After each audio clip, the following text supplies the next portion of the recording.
Greetings to all my ISME friends. I'm speaking to you this morning from my home in Northfield, Minnesota, and I want to share my proposal that I submitted to ISME for the conference that we were going to have in Finland. I'm so sad that we're not there together. I wanted to talk on behalf of the Alliance for Active Music Making about the intersection between social justice concerns with the traditional pedagogies that we're using in music education, specifically about the pedagogies of Carl Orff, Zoltan Kodály, Edwin Gordon, and Jacques Dalcroze. I submitted this proposal in October of 2019, and that was before any of the current events had happened. We didn't have the pandemic. We were not yet at the point of dealing with racial injustice that we're at now in the United States. So everything has changed so much since I wrote this proposal. It makes the subject even more important than it was then. I'd like to talk a little bit about the relationship of the Alliance for Active Music Making to ISME. In 1998, the Alliance first was just an idea. It came from people in Dalcroze, Orff, Kodály, and Gordon. And it was brought forth by Ann Kay and Linda Alstead in 1998. And later, about 2003 and 2004, we began to share this idea more broadly.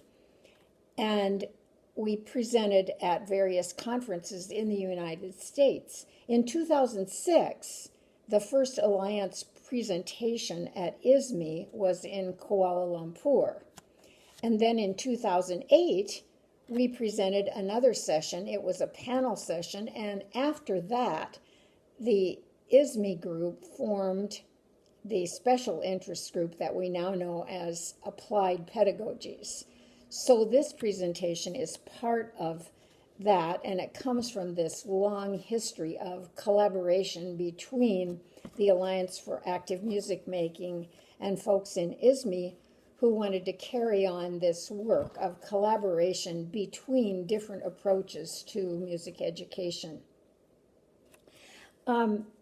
This particular proposal was titled The Intersection and Integration of Social Justice Concerns with Traditional Pedagogies in Future Music Education with Teachers. And I hope that today we can talk a little bit about that, and that you will all go back to my abstract and look at the questions that I bring up there, and that at some point we'll be able to actually have a discussion together as we consider this important issue. The Alliance for Active Music Making has been considering this issue in a more definite way since 2017, when Karen Howard did a presentation for our group called Matters of Diversity in Music Education. Since that time, we have continued to work on this issue each time we have had a symposium. And we'd like to carry forth the work in a more structured way. We've talked a lot about the need for change, but we have come to the point now where we need to do some action that really brings about the changes we'd like to see. And I did a little research just recently to help me think about what each of the groups affiliated with the Alliance have done in terms of addressing the current needs in music education related to diversity and racial justice. And what I've found is that in every case, from the American Orff Schulwerk Association to the Organization of American Kodály Educators to the Gordon Institute for Music Learning Theory to the Dalcroze Society for America and the American Eurythmics Society, every association has made a strong statement about the need for change. And most of them have acknowledged that they want to become what is now termed anti-racist.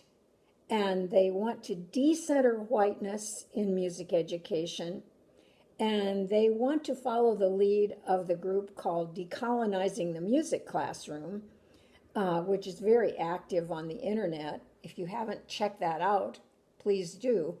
And want to take action to improve the situation so that all music educators and music teacher educators can fulfill their role and responsibility to the marginalized people in all of our societies who have not been fully acknowledged for their role in making music and really teaching all of us the important role that they could have in teaching all of us more about what music means to us and what it means to the world.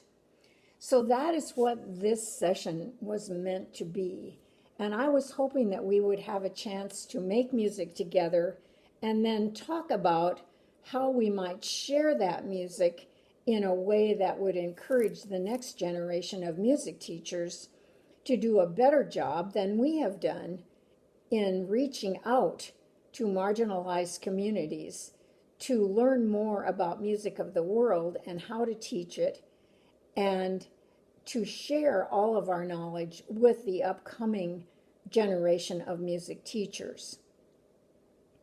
So I'm hoping that if you are watching this video, you will read through the questions that are at the end of my abstract, and that when we gather together on September 10th, we'll have a chance to have some feedback about those questions. I'd like to know what you personally are doing, how you are responding to this current need in the world, and what changes you're prepared to make.